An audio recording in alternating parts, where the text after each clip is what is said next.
C'est à l'automne 2019 que j'ai commencé à réfléchir à ce que pourrait être concrètement une revue consacrée à l'analyse psycho-organique. Quels pouvaient être les grands axes de construction de cette revue? C'est un projet que j'avais en tête depuis 2015, depuis la sortie du livre de 2015 qui s'appelle L'analyse psycho-organique, la voie corporelle d'une psychanalyse. Et Anne-Sophie avait un projet similaire depuis longtemps aussi, et on en a discuté. Fallait-il notamment réaliser cette revue au sein de la Sophrapsy, à l'époque, ça s'appelait la Sophrapsy, l'association professionnelle des analystes psycho-organiques, ou au contraire la construire et la produire de façon totalement indépendante? C'est finalement l'inscription de cette revue dans la Sophrapsy que nous avons retenue. L'objectif de cette revue est de promouvoir, d'approfondir et d'illustrer la pratique et la théorie de l'APO.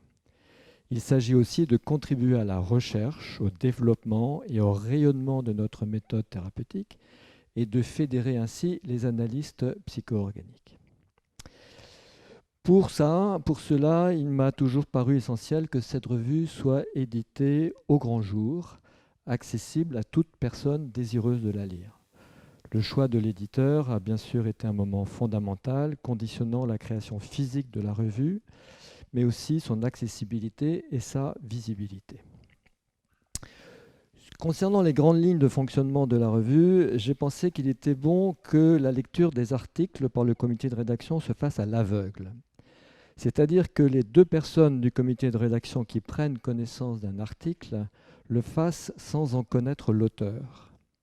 C'est une garantie d'objectivité et de liberté pour considérer l'article et l'accepter, proposer de le retravailler ou éventuellement le refuser. Nous avons retenu 12 articles sur les 14 que nous avons reçus. J'ai constitué le comité de rédaction. Il était directement issu de la commission éditoriale de la Sophrapsy. Anne-Sophie, élue présidente de la Sophrapsy, est devenue directrice de publication.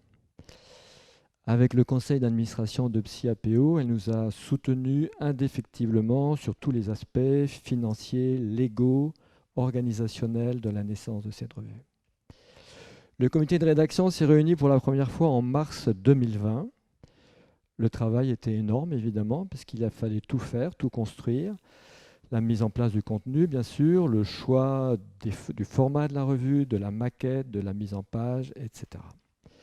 Cela s'est fait au moment de la mise en place de la nouvelle association professionnelle PsyAPO et de la constitution de nouvelles modalités de communication, notamment la constitution d'une charte graphique, charte que nous avons adoptée.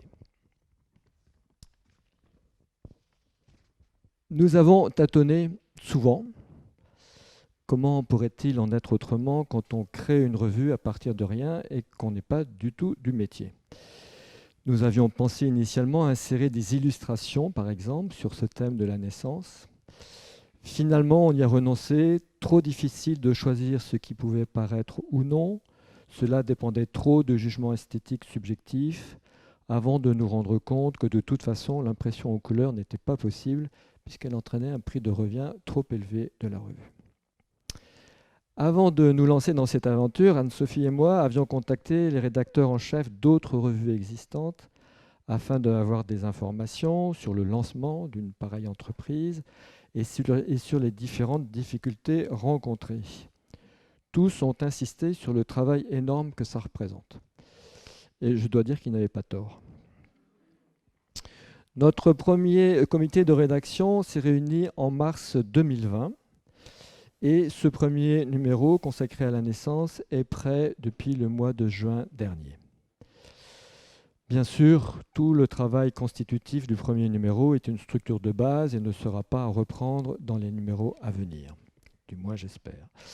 Nous avons pour cible de sortir un numéro par an et de publier le numéro 2 à l'automne 2023. Rappelons que tout ce que nous faisons pour cette revue est entièrement bénévole. Le thème de ce numéro 2 sera la relation thérapeutique.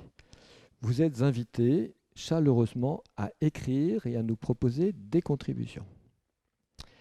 Toutes les contributions que nous recevons sont considérées avec soin.